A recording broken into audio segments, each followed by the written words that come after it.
Hey guys, welcome back to the First Methodist Shreveport podcast. I'm here with Jesse Shadburn, the middle school director here at First Methodist. Yes. How I'm are glad you? to be here. Good. Yeah. So I think this is going to be your first official introduction to like the entire congregation. Yes. But you've grown probably. up in the church, right? I did. So I actually started coming here my freshman year. I've kind of bounced around a bunch of different places. And so I moved back into Shreveport my 9th grade year and started coming when I was in 10th grade. So grew up as mostly, yes. Yeah. So where were you before like freshman year? I was in Ohio for about a year. So like born in Ohio? No. So I was only there for my 8th grade year. I was born in Georgia. I lived in Georgia most of my life, but I've also lived in Mansfield for a portion of time when I was really young. And then I've also lived in Paris, Texas. Really? So what brought you to all these places? So most of it was actually just like my mom trying to find a job. So we grew up fairly with like trying to always make ends meet. And so moving from like when I was born in Georgia, I was born there. And then when we were moving to Louisiana, it was mostly just because my father was like, yeah, let's move. That sounds like a great plan. And then after that, it was like, we need to go here for a job. We need to go here for a job. Like this will make it better. And then Ohio was because my brother was actually there. And so, we were like, let's spend some time with him. Yeah. So Was that hard or like, did you enjoy the moving around? So I did actually. I always find it kind of like a nice culture thing. Like, yes, I've primarily grown up in the South, but my 1 year in Ohio was like the craziest experience for me because I was like, I've always seen snow, especially like living in Georgia. We saw snow fairly often, but when I got to Ohio, I was like, this snow is up to my waist, and this is not an experience that I enjoy. And then like summers, it was always like 80 degrees. It was like 80, 90 degrees. And I was like, this feels amazing. Right? Yeah. But no, the winter sucked. I think that year it was negative 30. It was bad with the wind chill, Goodness. So, yeah, it was like the coldest winter that has happened in Ohio in like, I'm going to make a random number, but it was like 50, 60 years. It was a very long time. And so I was like, I'm a Southern boy who has grown up always in like normal heat. I'm like, I can handle 115. Like negative 30 is just not for me. What does it feel like, negative 30? Your skin is freezing off. It was crazy. So we actually weren't allowed to technically like leave if we could. So so schools got shut down at negative 10. And so we were in negative 15 to negative 30 for like 3 weeks straight. And so when you walked outside, you were like, you have to get in. This is like punishing you to like be out there. I mean, it's the same thing like when you're in like like especially with how hot this summer was at like 120. Yeah. That like when I walked outside, I was like, man, I feel like my skin's melting off. So I mean, it's just like the opposite of that. It's just this brutal cold. But I always say you can always put on more clothes to make yourself a little cool. You can't exactly do that with the heat. So not at all. So I'm like, even though I've always grown up in the South, I still prefer like colder weather over hotter weather. 100%. Same here. Grew up in Texas and much prefer to be cold than hot. Yes. So what was it like when you got to Shreveport, or what did you think? So for me, I've been bullied a lot of my life. And so when I got into Shreveport, there was only Georgia and here actually in Shreveport was like the two places that I just never got bullied. And I was like, I really like this place. And so everybody was like, oh, it's the worst place you could live. We hate it here. And I'm like, people are nice. I'm like, I'm loving it. I'm like, I'm not getting bullied. Like life's just good. And so it was still more of a transition than any of the other places I've lived. I don't know why, but I feel like Louisiana has been like the biggest culture shock for me. Like I've lived here in Louisiana when I was really young, from like 2 to 7. But when I got here as a high schooler, like just weird traditions and like Mardi Gras and those types of things. And especially as I've lived here now for like 8 years, it's like I continue seeing more and more of like the Louisiana tradition, which being in all the other places I've lived, I just haven't seen a lot of that. So Yeah. I think it's both a blessing and a curse, but I like it. That's I definitely really, true. I really do enjoy all of what Louisiana has to offer. I'll be honest. I'm not. I don't hate it like a lot of people do. So, but That's interesting because, yeah, like coming from Texas, I never went anywhere else where they were like, oh, yeah, Texas, y'all have cows and whatever else. But if you say you're from Louisiana, anywhere else, we're like, oh, alligators, crawfish, Yep. Mardi Gras, Yep. Fat Tuesday. Yep. Like all of these things that are associated with Louisiana. Yes. And it's just bonkers. So, like, what was Yes. the most interesting thing you had to get used to here? Definitely the Mardi Gras, Fat Tuesday, the kind of like the a lot of the traditions that are just here. So, especially that revolve around the Catholic Church or like the churches as a whole. And so, those were my big things because like we never experienced that in Georgia, especially. And so, like Mardi Gras and Fat Tuesday, I hadn't even really like I knew they were there, especially since I started so young here, but we never really talked about them. Like there wasn't like I didn't go to the grocery store and was like, oh, there's the babies. I could find a cake. You know, like like that's just not a thing. And those types of traditions just aren't a part of that life over there. And so like the only thing I remember ever doing in Georgia that was traditional was a like peach festival, or we had a amusement park that came in like once a year during around this time in October. Yeah. So and other than that, like it was just there's just more activities, I guess you could say. Less to do on a day-to-day basis, but more of those bigger activities throughout the year here in Louisiana. So And if you miss the Peach Festival, you can just go to Ruston. exactly. So I don't even have to worry about it. But yeah, no, it's definitely different. Yeah. Yeah. Cool. Well, we're glad you're here. So, when you were in high school here, what was life like? You said you weren't being bullied as much. No, I wasn't being bullied as much. I would still say that my time in high school was simultaneously my hardest and my easiest point of my life. With friends and with school and that type of thing, it was super easy. I didn't have a lot of issues, which was great. At that time, I was also going through something fairly traumatic, and so it was kind of this like mixed bag of like I really love it in my school life, which it was probably the best thing for me because I mean I'm there 8 hours a day, and so even if I was going through something at that point, like I still had 8 hours where I was like life is pretty good right now. So yeah. And did you say which school you went to? I went to Catamagnet High. Okay. Yeah, Nice. all 4 years. So it was, weirdly enough, it was like one of the few schools that would accept me because I came in like 2 weeks late.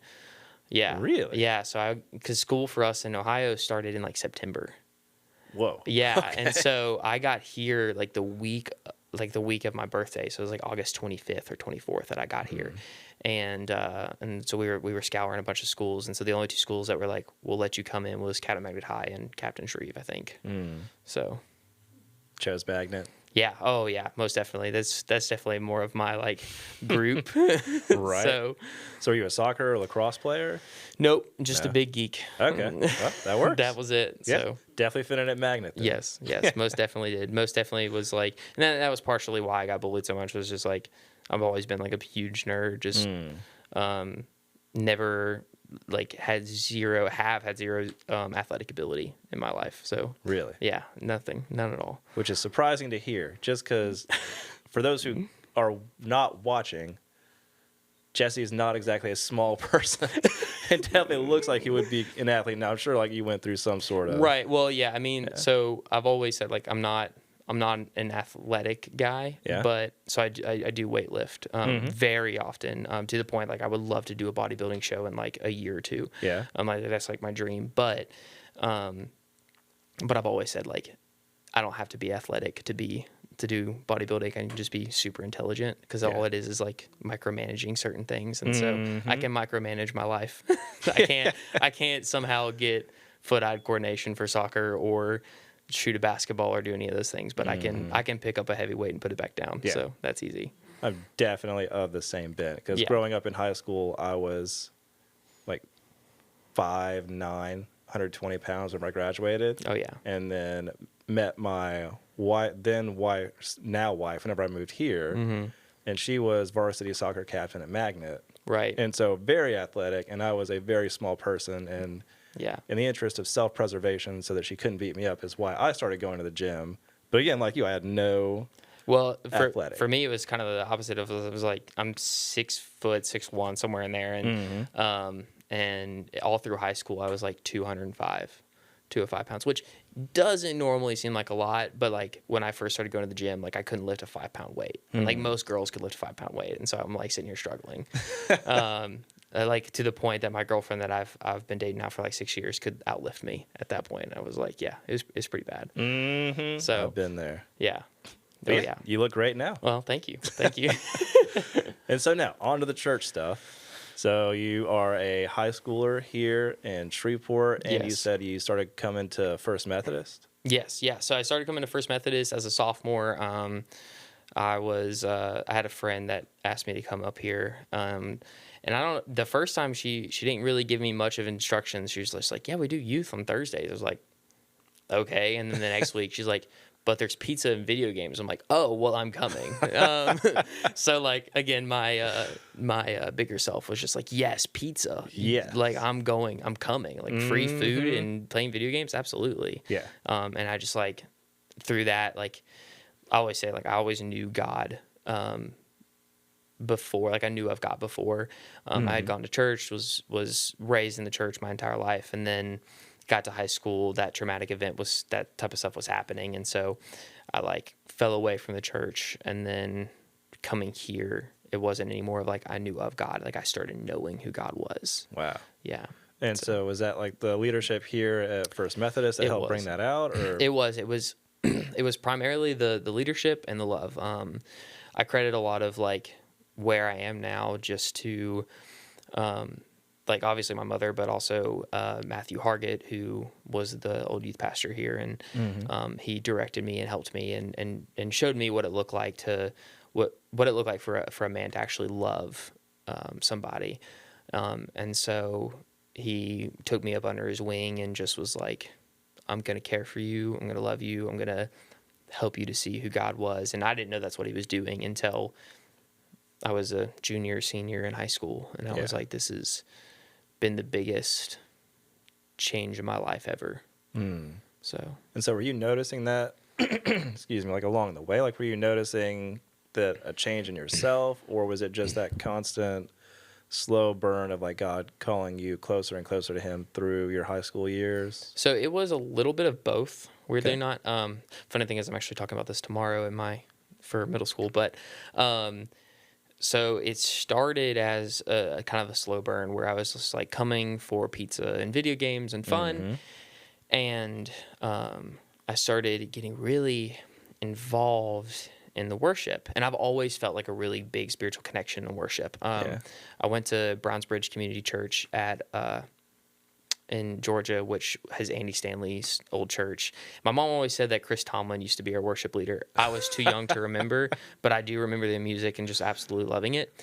But same thing here is like I started getting into worship, and like that's where God has always spoken through me. And then after that, it became like I started enjoying the messages, and then it continued to revolve to this point of like I said, I'm don't want to be like I would call myself an intelligent individual, but smart enough to know that like I needed to see the science behind Christ, and so I started like looking into that, and then at the same time, like Matthew started talking about like the contingency theory and things that are related to the science of Christ and like how science proves Christianity, and so I started diving into that more, and just trying to figure out like if this God thing was real, and so I started to, after that, like I kind of started accepting that relationship a little bit more, and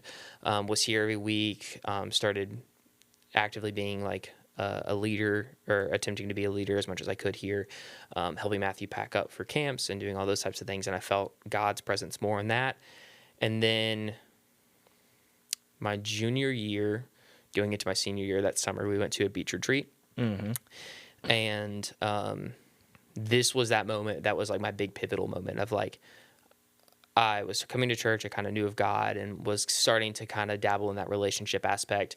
And I had a bunch of people telling me, they're like, well, Jesse, you're going to be a youth pastor. And I was like, not happening. Like, not the life I want. Just don't want to be around a bunch of kids. And I was like, I'm going to be a graphic designer. And so at that time, I was taking graphic design classes, had my certification in Photoshop, and was working on a certification in design. And so that's what I was loving. Mm-hmm. And we went to this camp, and I was like, all right, God, I'm going to test you. You have to show me if you want me to be a youth pastor like this week during this camp. And so a bunch of, that I know of, random pastors started coming up that Matthew had instilled to come and preach at this beach retreat. And they were all talking about a calling to youth ministry. And I was like, okay, so, and then I was like, all right, God, look, I'm going to test you again. I need more. Like, this isn't enough. And so I pulled a Gideon in the fleece moment, and I was just like, you got to show me another thing. And so that night we were worshiping, a song came on, it was So Will I. And I sat down on the floor as I had done previously, to like really spend time like secluded with God. And in that moment, there was this like, I don't even know what you would call it. I guess it was just the Holy Spirit, but like I had felt the Holy Spirit pour over me before, but it was like he was like bathing me. Like I have never felt so much love, so much care, so much empowerment in that moment. And that was like the moment where I'm like, not only do I know you, but I also now know the plan that you have for me. And so it like that moment, so it was both. It was this gradual moment, and then like it ended with like one spectacular event just about. So that's incredible. It was really powerful for me. It was a moment where I don't think, like I've cried before in worship, and I do fairly often, but I think that was one of the few moments where I was like wailing, like just in this moment of like tears and love. And I mean, it was truly one of the most powerful moments I've ever had in my life. Wow. It was really awesome.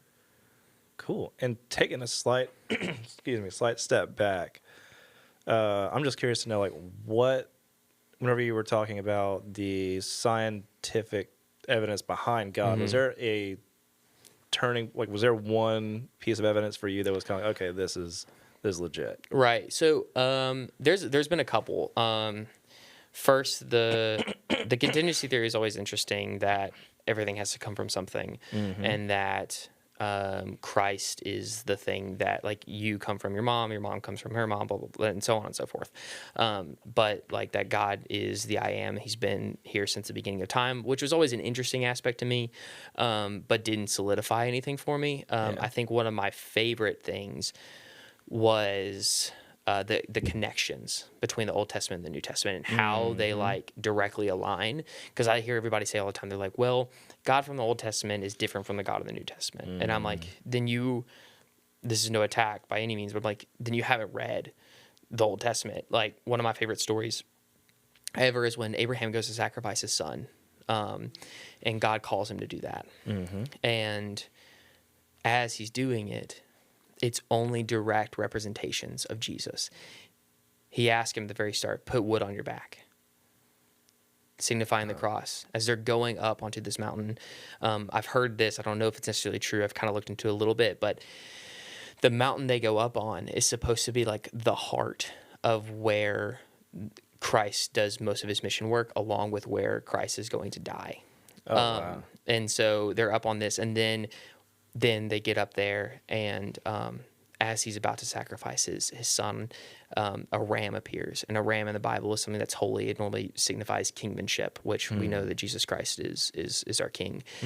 But wrapped in it is a crown of thorns. It's in thorns. And so, like, again, representation of Christ. Wow. And all in all, Abraham's son at this moment was his first son. And it's saying like, and that's just one part. I mean, you go through like the Passover, and the Passover is another big one where like the sacrifice of the firstborn son is to happen unless you put lamb's blood.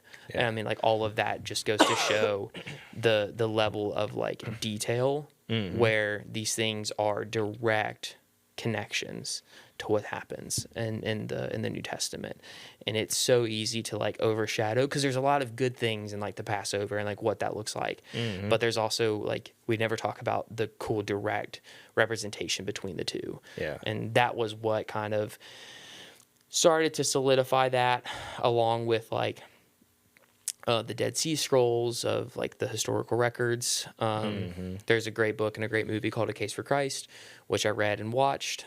Again, one of my favorite movies and books that helped solidify that again. And it was just like those little bitty moments of like learning different things and finding God, and in that solidified it all. So, but the connection thing is probably my favorite. That one's such a cool aspect to look at. Yeah.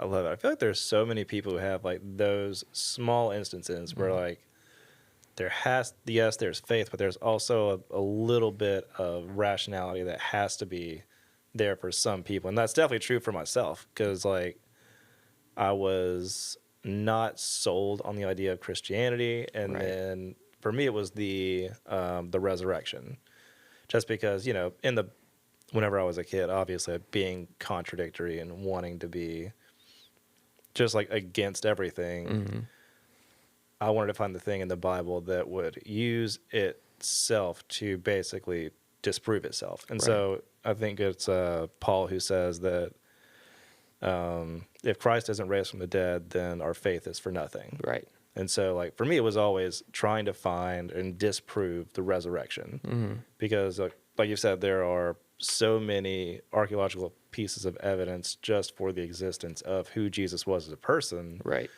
But then also to walk through the resurrection, because obviously Jesus died. He was killed by crucifixion. And so if you could find the body or anything after that, it would disprove Christianity entirely. Yes. And so for me, it was always just looking at the resurrection and then noticing that there was no other explanation. Right. Like for so many people, because I just could never wrap my head around, like, you know, just from a self-preservation perspective, let's say you were one of the disciples who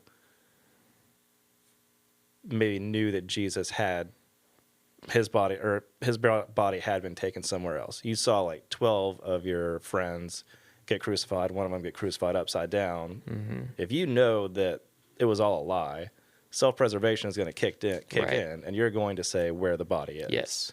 And so just to know that, like, not even just those 12, but also hundreds of other people who claim that they saw Christ also went to their death. Yes. It was just one of those times where it locked in faith for me. So I'm always interested to hear, like, what rational piece of evidence people have, because it's always different for everyone else. Yeah.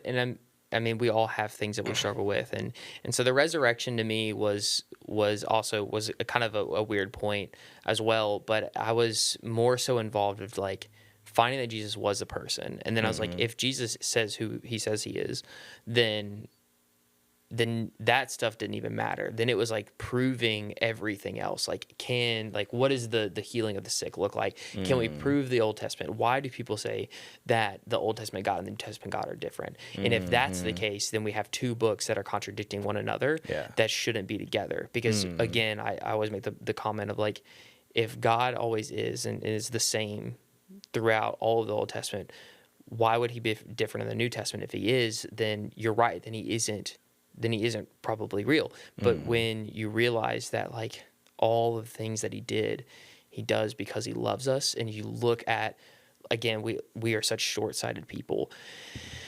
And so we take in like, this bad thing happened in the Bible. I'm like, yeah, but look what happens after. Like, how much are you paying attention? Are you just paying attention to the first, like, there's that one chapter? Or are you reading all the way through and reading, like, what else has to offer? Like, what happens because of this? Like, what are the ramifications of these things, and both good and bad? Yeah. And so I always find those to be so important because I don't know, like that scientific mindset had always messed me up because I was always like, I'm also not going to follow something or somebody unless like I truly know what they're doing is good. And so I'm like, I'm not going to follow God unless I know. And I wasn't just going to take it by the wayside and just hope for the best. I was like, I'm going to hold on to this faith. I'm still going to believe in Christianity because I believe that Jesus is good, but I need more. Yeah. And I found the more. And even C.S. Lewis, I'm going to screw the quote up a little bit. But he talks about, he's like, if Jesus isn't real and you're following him, then you just wasted your life. But he's like, but if Jesus is real and you decide not to follow him, then you just wasted your eternity. So like, which one are you going to choose? Yeah. Like wasting your life or your potentiality for your entire eternity. And I was like, that's fair. That was kind of like that ending quote for me that like finished driving it home. Love it. And so you have this, I could say, come to Jesus moment. It's like a junior, senior. Yeah. And so what happens after that? Like, do you have like a revelation that youth ministry is what you want to do? Yep. So as soon as I sat down in that song, I stood up and I was trying to talk to Matthew about it. But at that time he only actually had, I think one, if I remember right, I think it was just one leader that was available to pray with, and his name was Wiggles. That's what we called him. And he had no idea I was wrestling with any of this. So when he sees a bawling kid talking about his potential to be a youth pastor, he's probably like, I don't know what to do.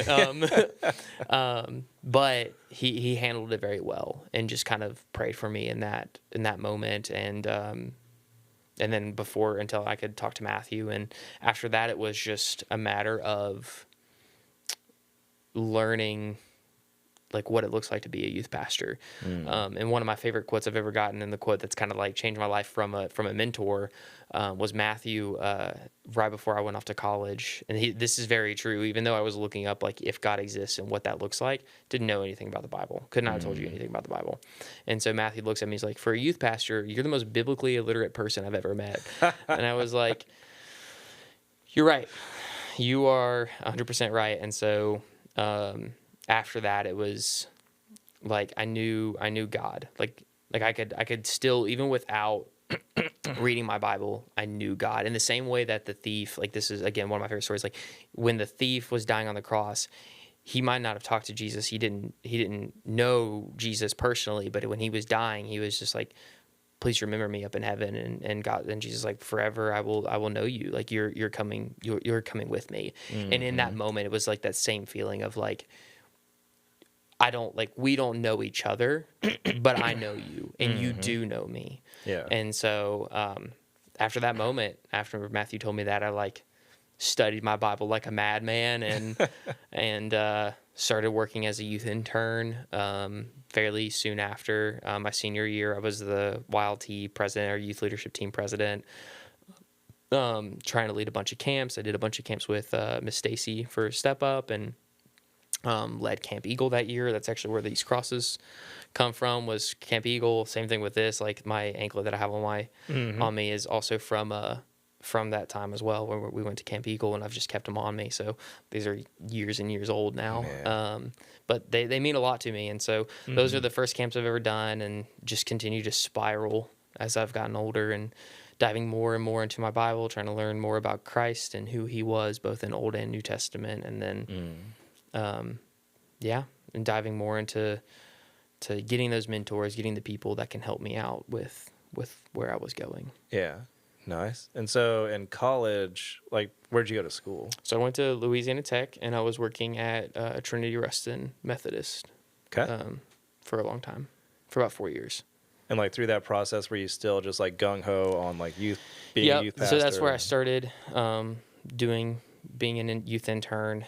My first year at Trinity was rough, to say the least.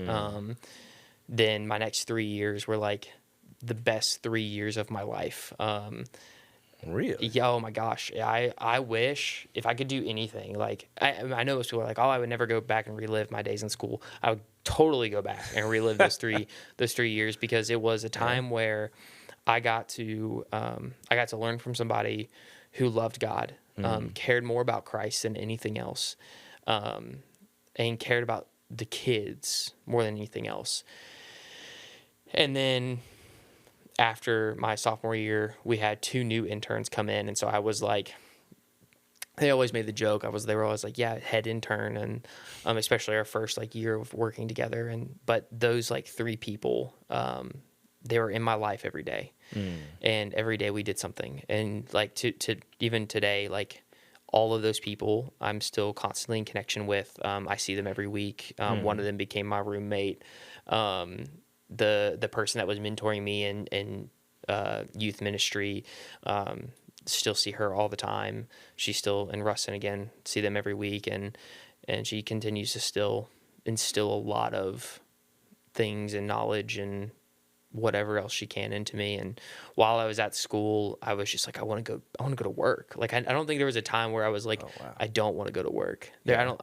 I can maybe name a few where I was like really sick and I was like, I just don't want to go to work. But I was still sick and I was still going to go to work because I enjoyed it.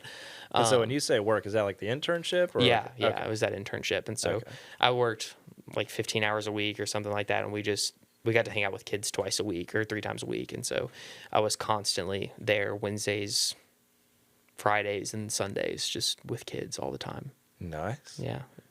And so you went to tech. Did you or you have any sort of inclination to go after like a divinity? I do. So I would love to go. So seminary school is the next step, I think. Okay. A part of me has been, I've waited because I also know where my knowledge is was very minimal. I'm not going to say it is now. I also know my pride can get the best of me. And so I didn't want to go to seminary school without thinking that I could keep my pride mostly in check.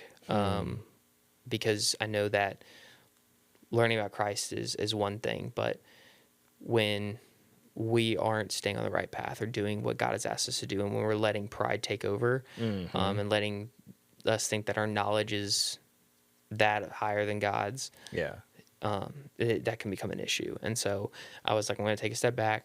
I'm not going to go to seminary. I'm going to wait until God calls me into that position, because that's a calling like none else. I mean, I could do youth ministry the rest of my life without having a seminary degree.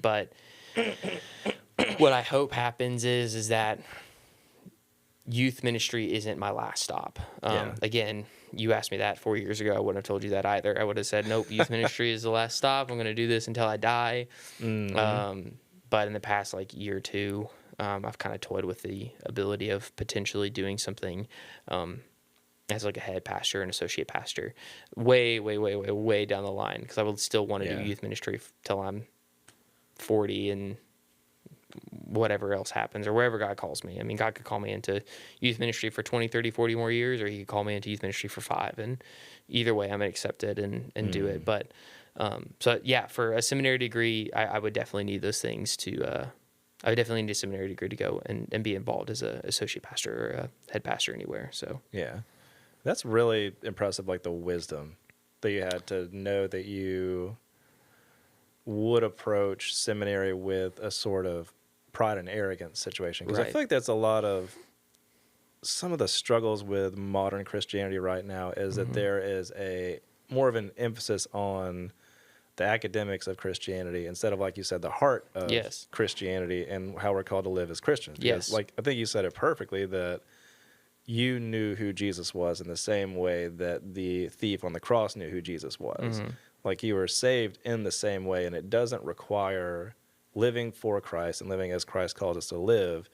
Doesn't require being an apologist for all sorts of Christian doctrine or like apologist for the Bible. It requires knowing who Jesus was and understanding that you're called to live as he did. Right. And I'll be honest with you, even now, like I still get caught up in that because like now I've not just read, I've studied my New Testament probably 3 or 4 times over. I've read all the New Testament at least 3 times.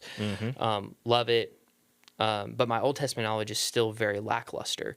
And so I catch myself every now and again going, oh, I'm going to study my Bible tonight. And as I'm reading, I'm like, like what knowledge can I soak up here? And then I've like had to keep going, God, don't like help me not to just seek knowledge, but help me to seek that relationship. Like what Yeah. can I learn more about you? Because I don't know, like how can I know you better? Like what does that look like? What personality trait is here? What intimate, like what ways can I become more intimate with you in this verse? What does that look Yeah. like? And so like I've even had like, I mean that happened 2 days ago that I was doing that, and I was like, I need to flip my switch here and like change what that looks like. So whenever it comes to the Old Testament, I have gained a massive appreciation for the Old Testament in like the last 2 years, just like seeing the humanity of these people. Because I know like whenever, for those who have like read through the Old Testament, when you're the first time you go through it, it is a slog, and it just seems like this is redundant. The Israelites love God. The Israelites don't listen to God. The Israelites do this, then they don't do this. God commands them to do a bunch of weird things. They do a bunch of other weird things. But recently, like going back through it for like a few times, because I usually listen to the Bible on the way to work, and I usually keep it on the Old Testament for whatever reason, just because it's a really great story, like holistically. Yeah. And so, but I've so enjoyed just the human aspect, or seeing the human aspect of these people. And like whenever you put yourself in their position, you start to understand, oh, I can see how they got to this point. I can understand if I was in this situation, that what they're going through is completely foreign to them. They haven't been here before. We have the benefit, whenever we read the Old Testament, of hindsight that they didn't have or don't have. Like they don't know what's coming next. Right. And so, anyway, just so what are your feelings about the Old Testament now that you've gotten to go back through it a bit more? I've chewed on it, and so I'll be honest. As I've been going through it, there's been some parts that have been like really big slogs for me. So I love the book of Exodus. It's actually probably, I don't want to say it's one of my favorites. It's probably in like my top 10 maybe of the books of the Bible. But part of that is because the last like 10 chapters or so, maybe even more than that, is all about like the makings of the temple. Like this is the type of robes they use. This is how many cubits wide each thing is, and this is what it looked like. And I'm like, I can't. Like it is like, and I as I was going through it, I was like, God, you got to show me something that is like because in those moments, I was like, I'm not gonna learn this. Like I'm not like I love you, God, but I'm not gonna learn the cubits of the Ark of the Covenant. I'm like, I love you, I care about you, but I don't care. Yeah. Like, and a cubit's like just for like fun fact, cubit's like a hand width, isn't it? Yeah, Okay. something of that nature. Yeah. And I was like, I don't want to mess with this. And so those types of things I still struggle with. And like, obviously, I think the one that most people struggle with is like Leviticus, like learning the laws and what it looks like to sacrifice something. And that one I actually found to be a little bit more interesting. Yeah. But all that being said, there's so much good in it. Like you had just said, like the people that you can relate to. That was my thing. I was reading through Judges chapter 2 yesterday, and had never read Judges. My first time reading through it, and so no idea what's going on. I have no understanding of it so far. But as I was reading through it yesterday, I was like, I realized something. Like these people are so short sighted, and I sat there for a second. I'm like, I am too. Like we never understand. Like God calls us out of something, and we're like, God, why? Why'd you do this? What's happening? And we're just refuse to stay in for the long game of like what God has for us. Like what does God have to offer that's bigger? And we don't see that until it comes. And even if it comes, half the time we're not even paying attention enough to realize like that's what God had planned. Yeah.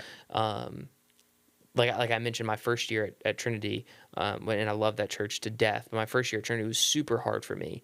And everybody was telling me, like, just leave. And I was like, no, God's kept me here.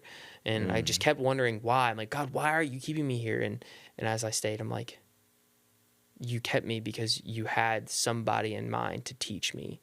You had somebody in mind that was going to lead me to doing such a like things that I never thought I could do, or knocking me out of my comfort zone. And you had people that were about to wrap their arms around me and guide me and lead me in ways that I could never understand. And it wasn't just the youth pastor at the time that was doing that, but it was everybody at that church. Yeah.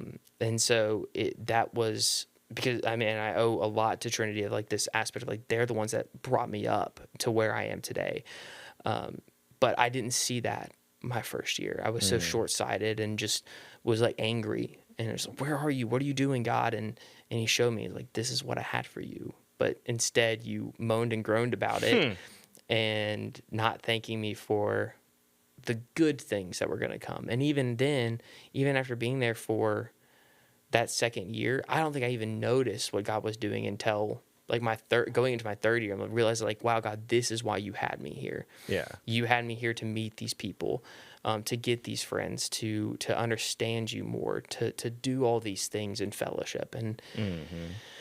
And so I see that a lot. You constantly see that a lot in the Old Testament. But I love the like imperfection that is shown so much in the Old Testament and how God cares.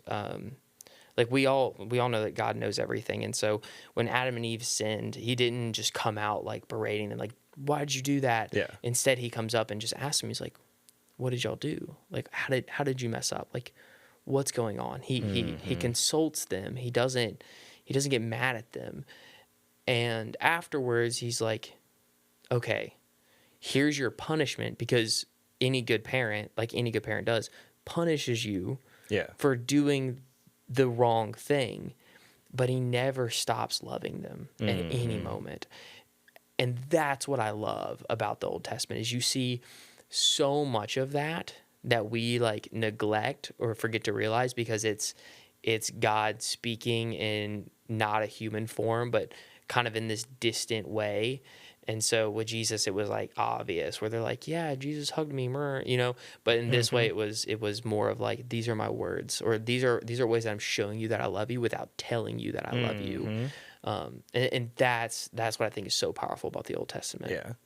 I love that, especially about Jesus, because it's like exactly what you said. The Old Testament was God writing on paper what he wanted from us, how he felt about us, and how he wanted us to live. And with the New Testament, it's like he said, okay, clearly I'm going to have to show you. Right. And so that's why we got Jesus. Like Jesus was the embodiment of everything that happened, that God wanted in the Old Testament. Right.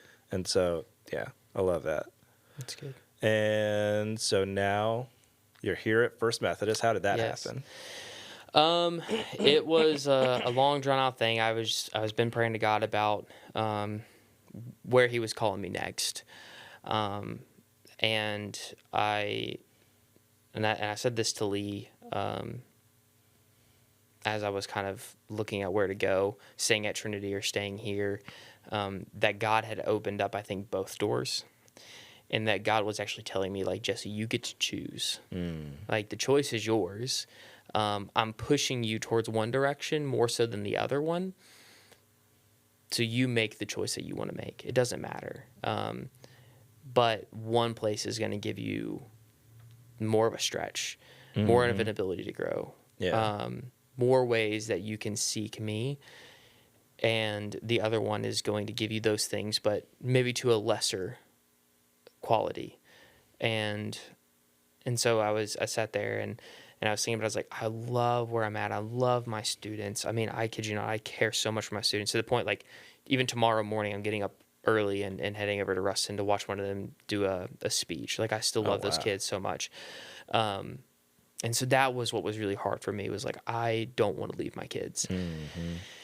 And so I thought about it for probably 3 weeks, and just came to the point of what Doug Fields has said in a bunch of his books about youth ministry, and what are the things that you need to do to become a successful youth pastor. And he says, like, you have to be, like, the most important thing is that you have your own relationship with God first, and that is what you're prioritizing, and that if you do that, your youth ministry is going to succeed.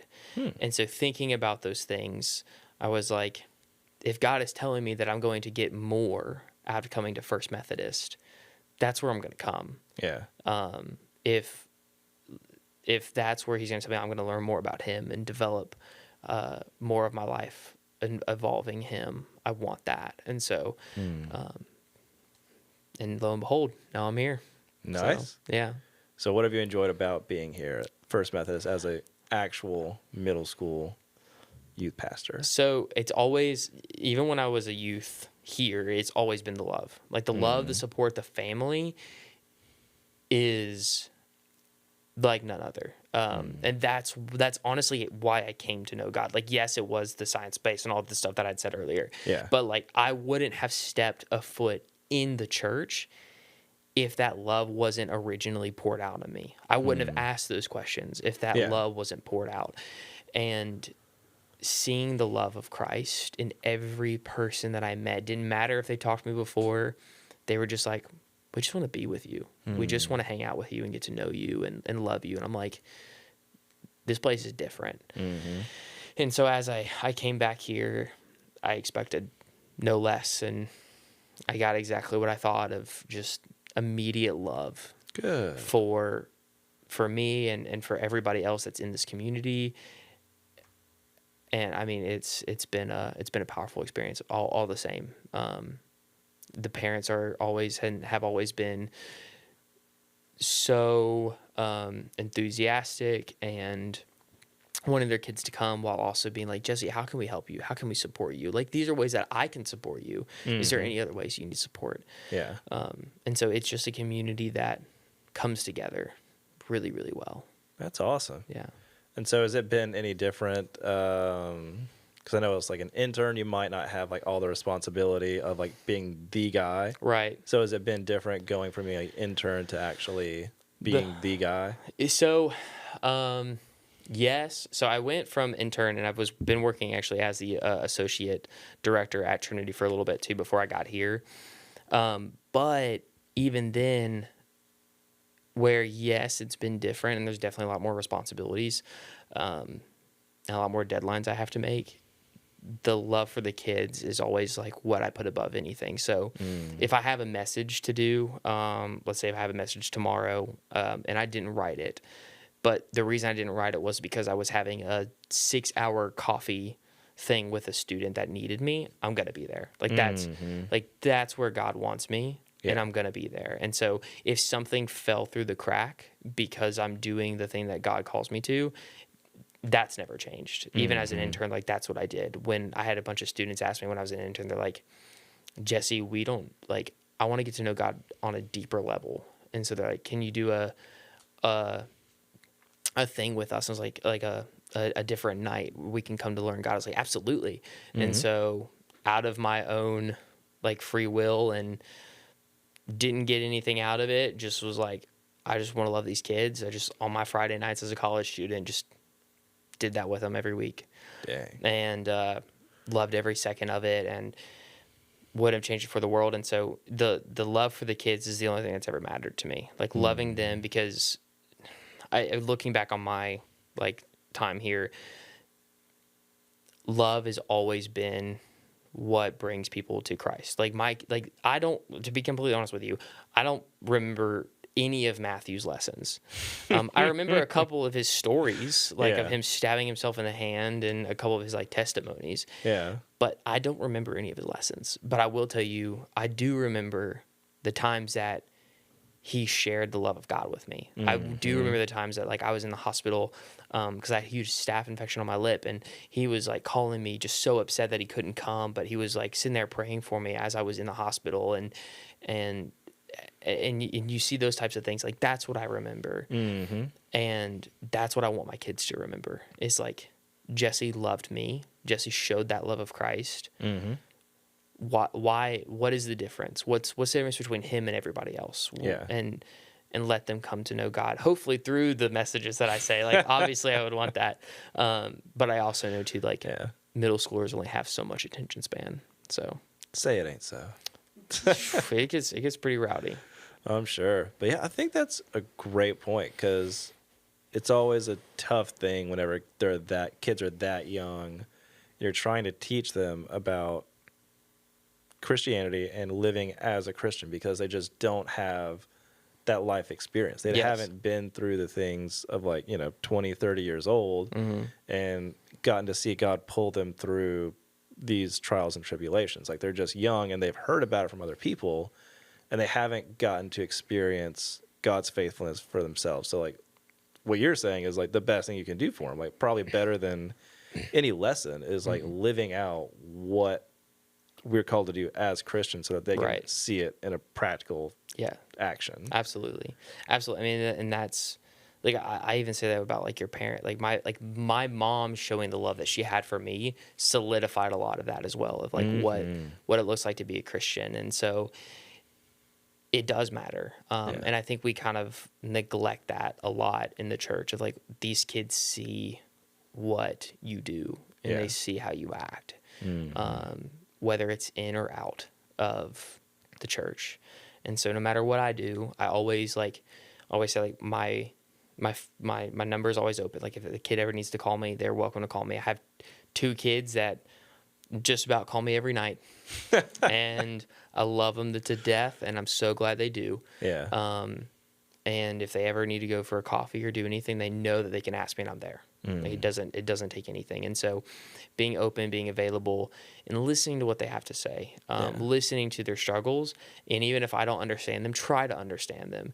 And then if they are doing something that's wrong, still calling them out of that, because that's what Jesus does too. That's what God has always done. He calls us out.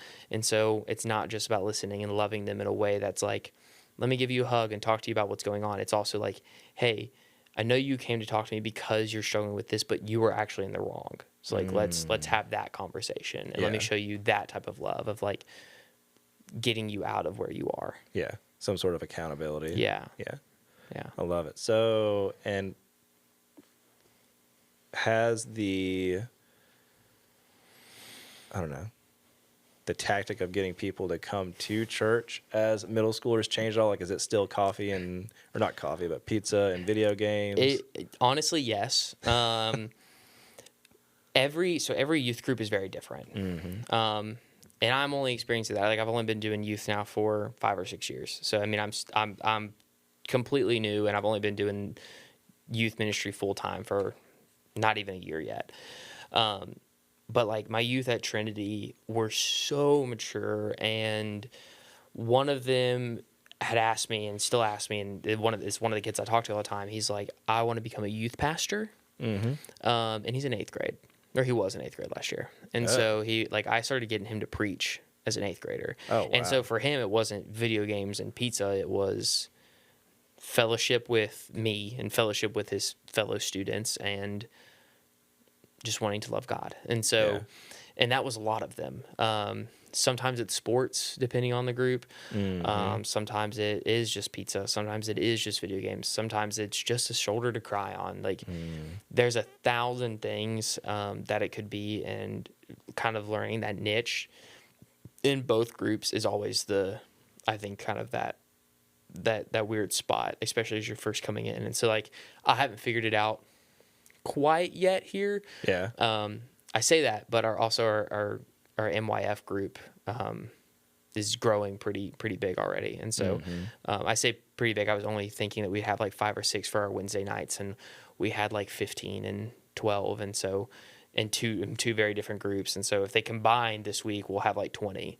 Wow. That's awesome. It really is. And so, and most of it is just like food and video games and just fun. Like a place, I always say it's a place where your chaotic day can just not be chaotic anymore. Like a place where you can just be yourself as a kid. Yeah. Because that was always something for me, like, where yes, I loved high school and I got to be myself in that school. There was a point of like coming to church, I got to even be more of myself. And there was nothing I had to hide. And so opening that place, another place where they don't have to hide who they are and what they are, and is the most important. It's even more impressive that you got that amount of kids, because there's a lot of competition here. Yeah. Because, I mean, you've got Broadmoor Baptist, you've got Broadmoor Methodist, we've got our church, and then I think there's almost 30 churches on Uri Drive alone. Yeah. Oh, yeah. At least feels like it. So anyway, it's impressive that you've got the amount of kids coming. It's all God, that's for sure. So. Amen. So is there anything that it's happened in youth ministry that you didn't expect? Oh gosh, what hasn't happened in youth ministry I didn't expect? I could tell you story upon story upon story of things I never thought would happen.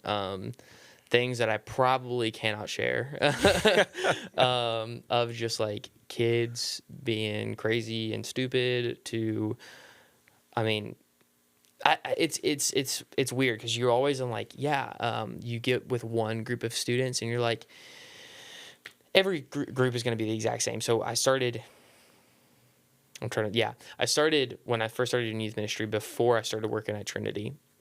Matthew left, and I tried to start doing Sunday school up here. And so as a senior, about to be a freshman in college, I was doing Sunday school. Okay. And so our Sunday school crowd was very mature. I mean, goodness gracious, they were giving me like theology-based stuff. And I was like, I have no idea. This is the point where I was super biblically illiterate. And I was like, dude, I barely can tell you who Jesus is. Like, don't come at me with this. And then I go to Trinity, and I'm like, yeah, all the kids are going to be the exact same. They're so different. They're night and day. And then as I like stayed at Trinity for 4 years, 4 years, they like continuously changed every year. And I'm like, you think you know how to deal with like a group of kids until you realize like they're always different. Like you'll never have a same set. And so that was probably the biggest and craziest thing for me, was realizing like every kid is so vastly different, both with their friend group and away from their friend group. And so watching the like ways that they're rowdy when they're with their friends, like throwing a bunch of Chick-fil-A sauce all over the Chick-fil-A bathroom walls. That was one of the things that happened to me that was a little rough. And then, you pull them aside and they're like, oh, we're so sorry. We didn't mean to do that, on a one-on-one basis. They actually are very intent and very sorry about it.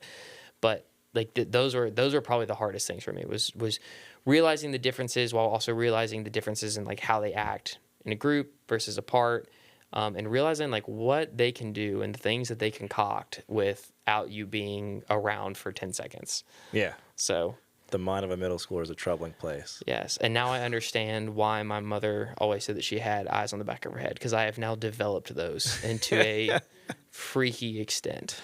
I'm sure having to manage 20 of them. I think at Trinity, we had like 80. Oh, wow. 70 or 80. So, I mean, it differed. Like, our Wednesday nights were anywhere between like 50 to 80. And then our Sundays were smaller. But, I mean, like, my head was always on a swivel. I was always like, what's happening? Where are the kids? Like, who's alone? Who's alone? Yeah. Well, that was my big thing, is I always chase after a kid that is sitting by himself. So my big thing is like, when I say like who's alone, is like, who can I go talk to? Like, what kid is missing out on the church experience because he has no friends here? And then it was like, who's rowdy, who's rambunctious, who's doing something they shouldn't be doing. I had one kid like steal a bunch of Cokes out of a Coke machine, and so I mean, you never expect your kids to do those things until they do them, and you're like, what the heck? How'd they do it? How do you get Cokes out of a Coke machine? So this is a story I heard. I didn't see it. This is what one of my old interns told me. Okay.